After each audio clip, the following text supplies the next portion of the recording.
जय श्री राम। प्यारे भक्तों आप सभी का मेरे YouTube चैनल जीवन के रंग में एक बार फिर से बहुत बहुत स्वागत है। और प्यारे भक्तों, जैसे कि हम लोग श्रावण के पवित्र महीने में कर रहे हैं श्री रामायण का पाठ, तो चलिए आज फिर से इसी पाठ को आगे बढ़ाते हैं। इससे पहले हमने देखा कि किस प्रकार से अपने पिता दशरथ की प्रतिज्ञा का पालन करने के लिए श्री राम जी खुशी खुशी राजतिलक को छोड़कर अपनी पत्नी सीता और भाई लक्ष्मण के साथ वन को चले जाते हैं तथा वहां पर केवट के पास वे केवट से मिलते हैं तथा गंगा नदी को पार करते हैं। आइए अब सुनते हैं इससे आगे की कथा कि जब श्री राम जी वन को चले जाते हैं तब उसके पश्चात मंत्री सुमंत्र किस प्रकार से अवध में वापस आते हैं और अवध में क्या होता है।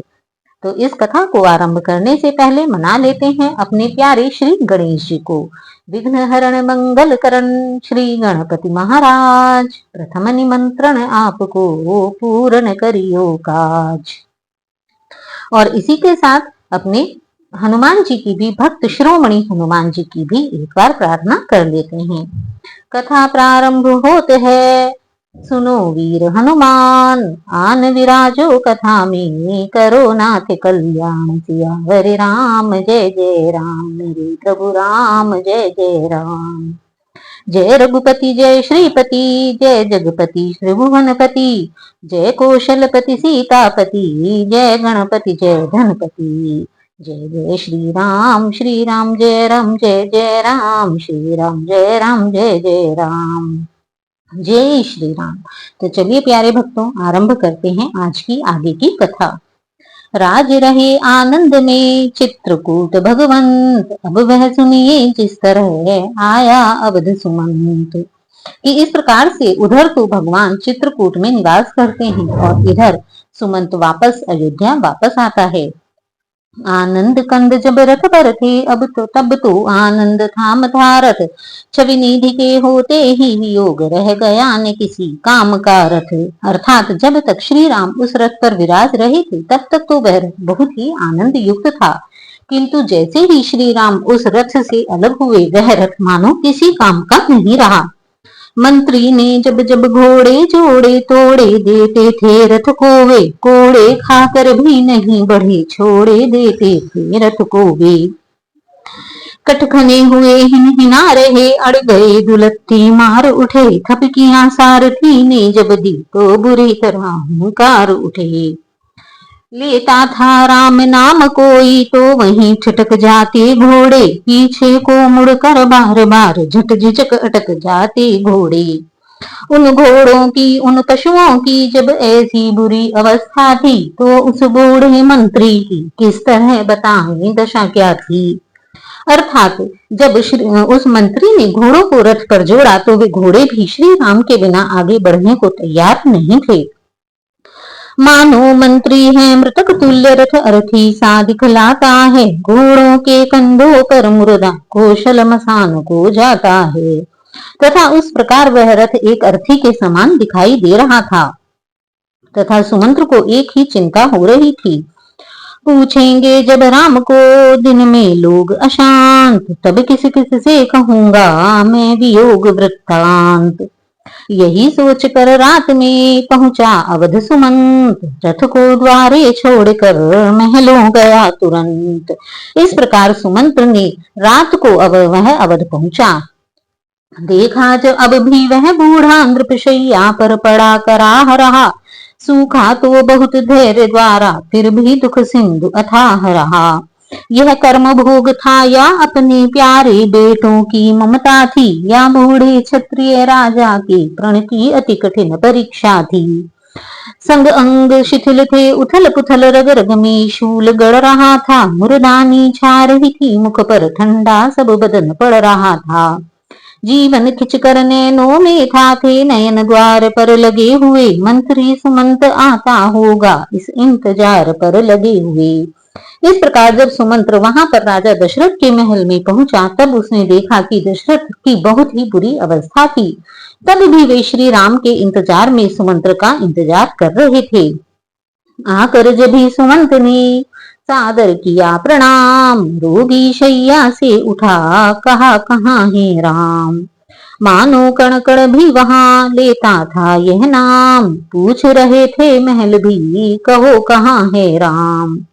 बूढ़े सुमंत की दीन दशा आसक्ति कब बखान में है, मानो पड़ गया महामंत्र नख सिख थक हिम स्थान में है।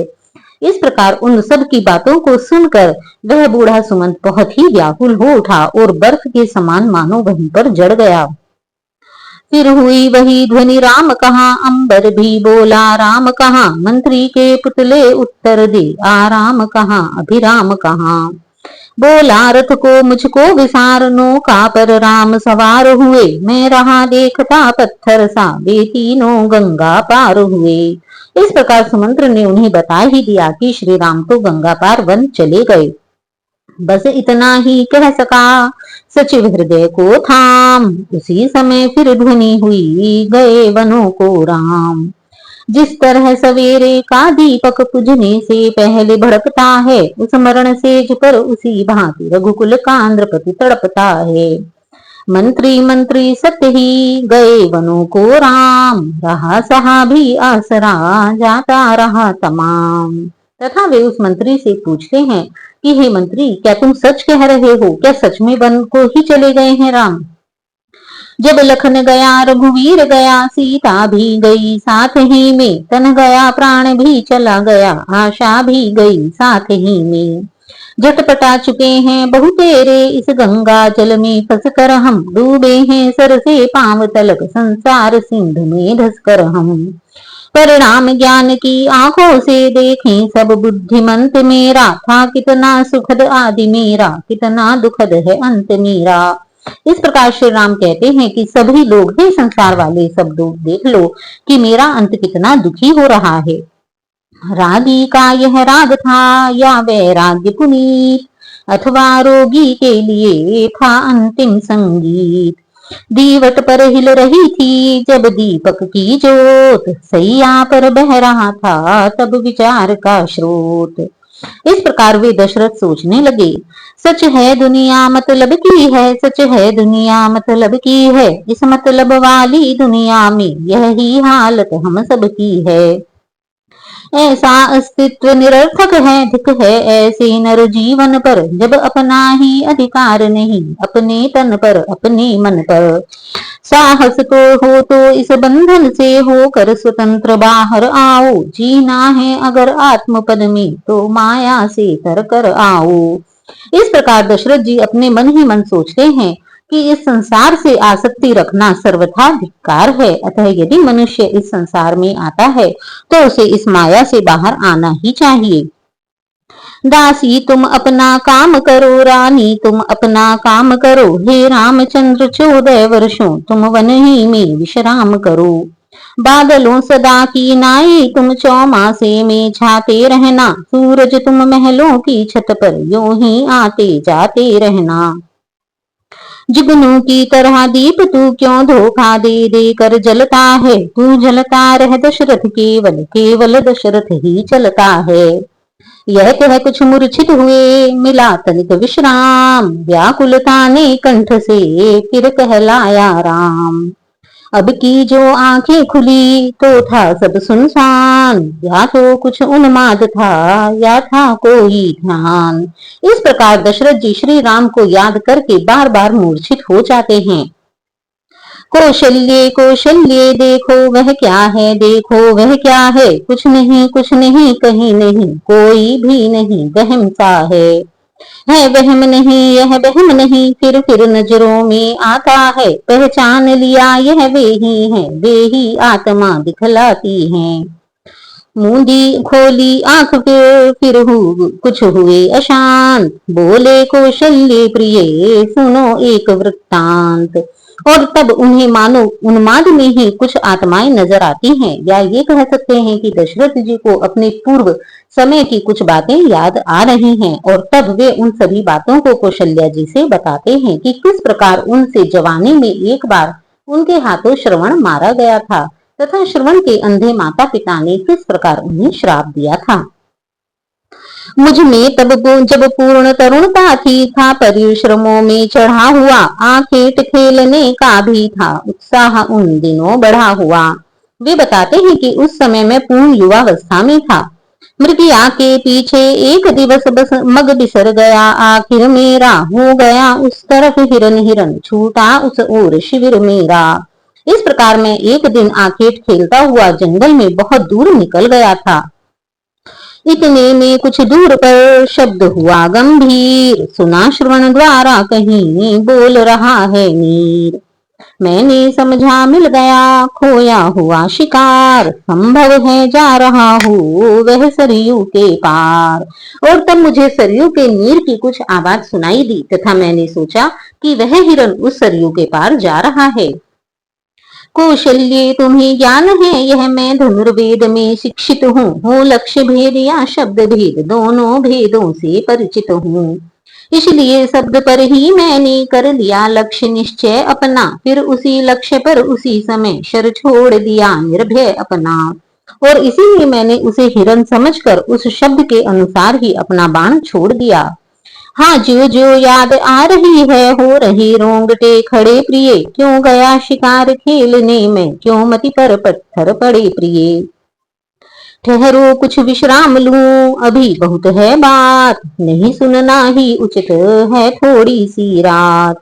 सर के लगते ही हुआ करुणा का संचार, किसी चुटीले मुनिज की आई आर्त पुकार। घबरा कर मैं उस ओर चला, सोचा यह क्या भवितव्य हुआ, मुझे हतभागी के हाथों से आहत इस समय मनुष्य हुआ। ज्यो ज्यो मैं आगे बढ़ता था त्यों त्यों पुकार भी बढ़ती थी, अब साफ समझ में आता था कोई बहुत अधिक दुख सह रहा था। हाँ माता पिता पिता माता यह बारंबार कह रहा था। पहुंचा तीर समान ही मैं भी जल के तीर, कांप रहा था उस समय सरयू का भी नीर।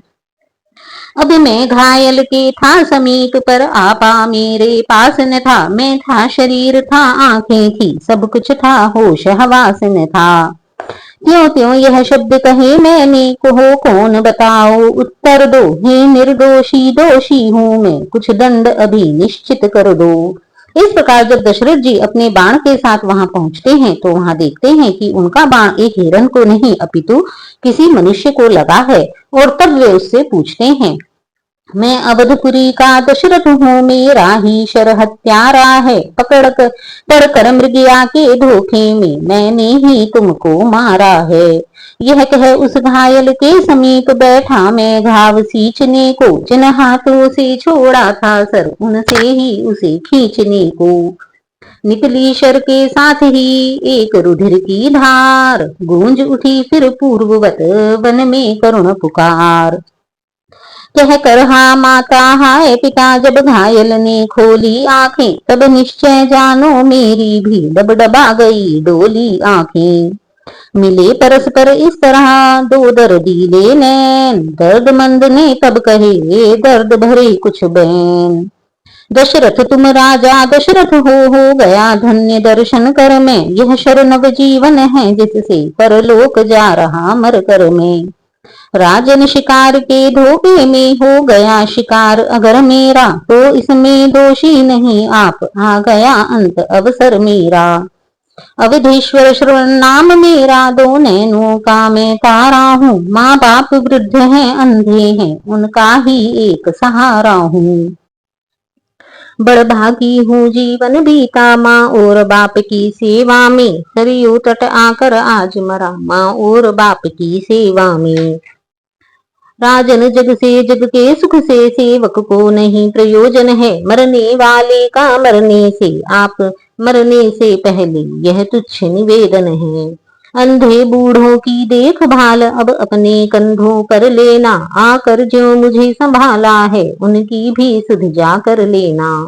इस लोटे में पानी भर कर ले जाकर उन्हें पिला देना, होगी यह अंतिम कृपा प्रभु प्यासों की प्यास बुझा देना।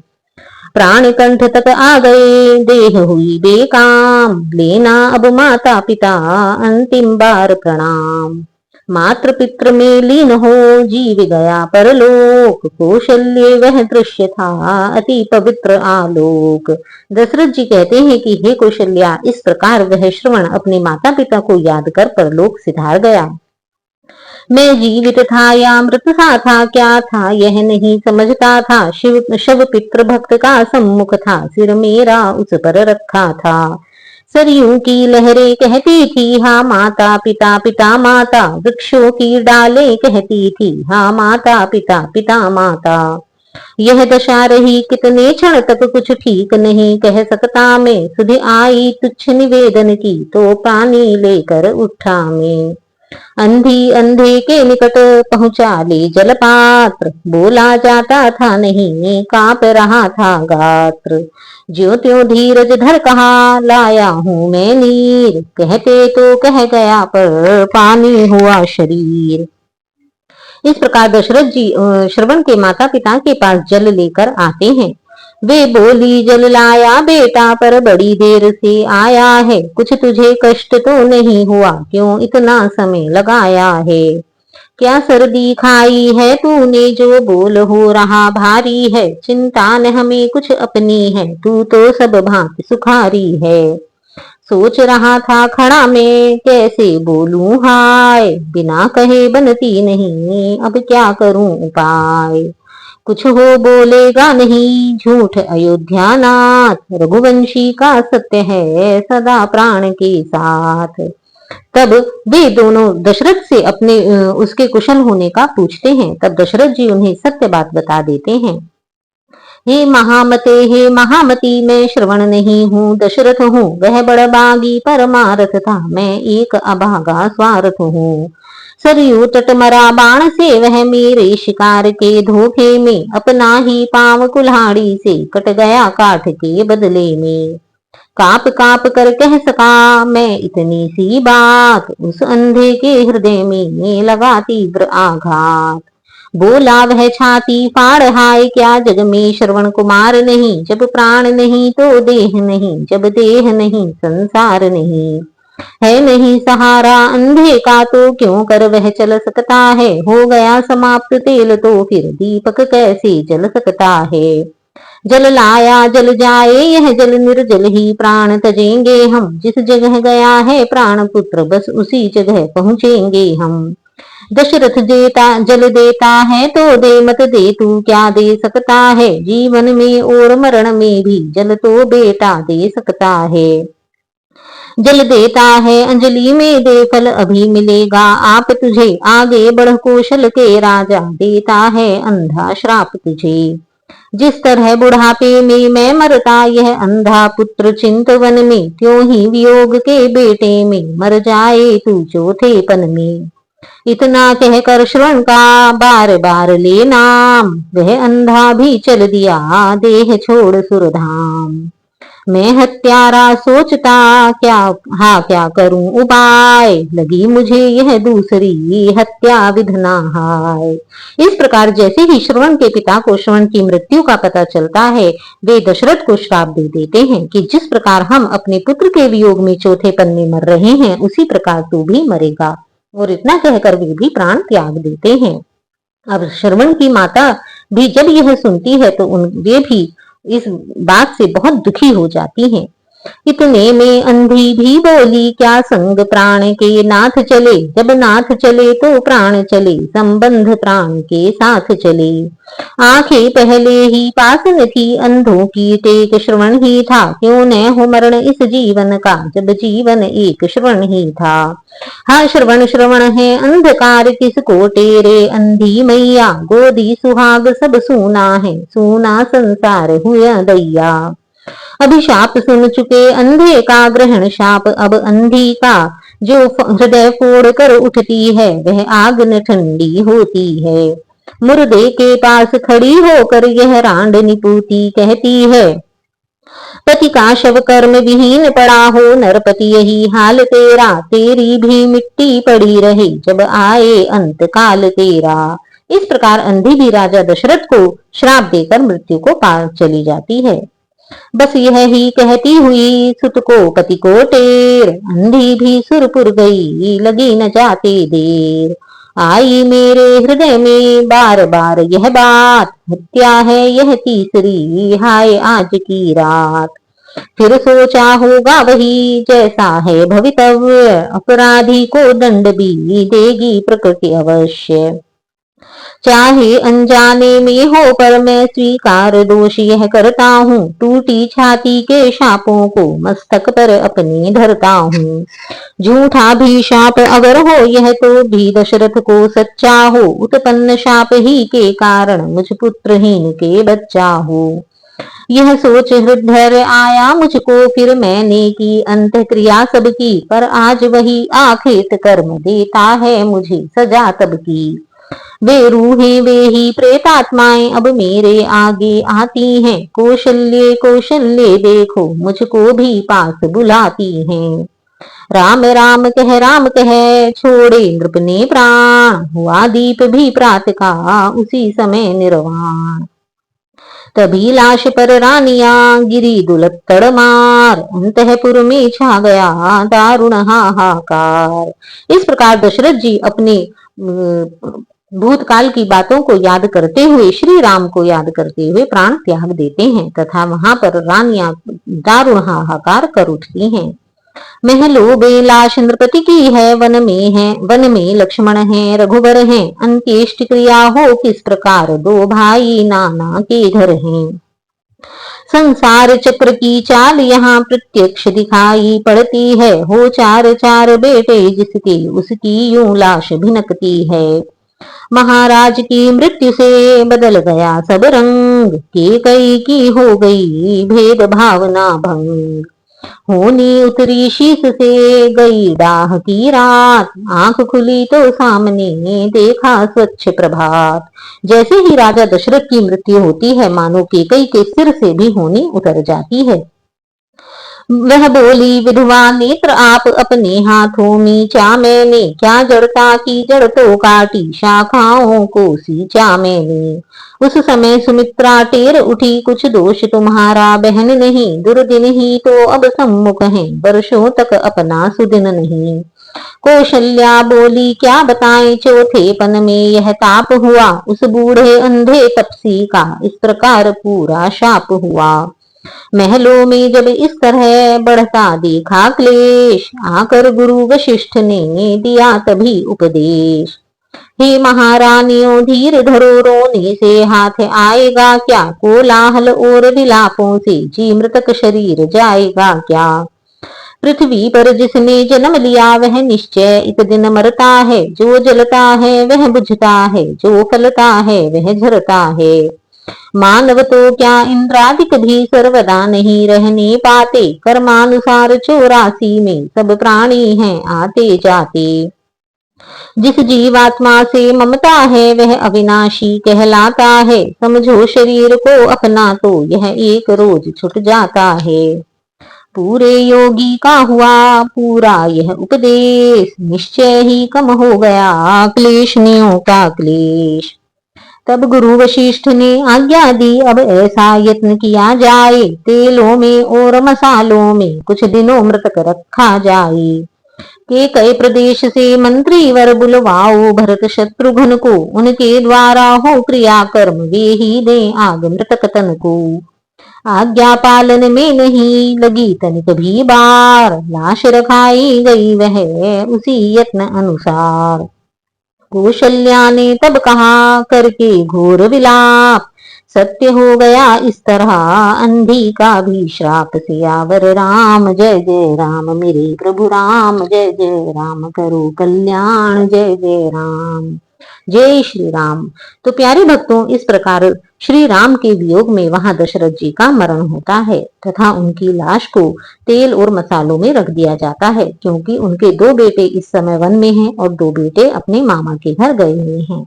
तो आइए इससे आगे की कथा की किस प्रकार से भरत और शत्रुघ्न अपने मामा के घर से आते हैं तथा उसके पश्चात क्या होता है, इस कथा को हम कल सुनेंगे। आज की कथा को यहीं विराम देते हैं। तो प्यारे भक्तों यदि आपने अभी तक मेरे चैनल को सब्सक्राइब नहीं किया है तो प्लीज इसे सब्सक्राइब कर लीजिए और हाँ इसी तरह से रामायण की कथा को प्रतिदिन सुनते रहिए। तब तक के लिए जय श्री राम।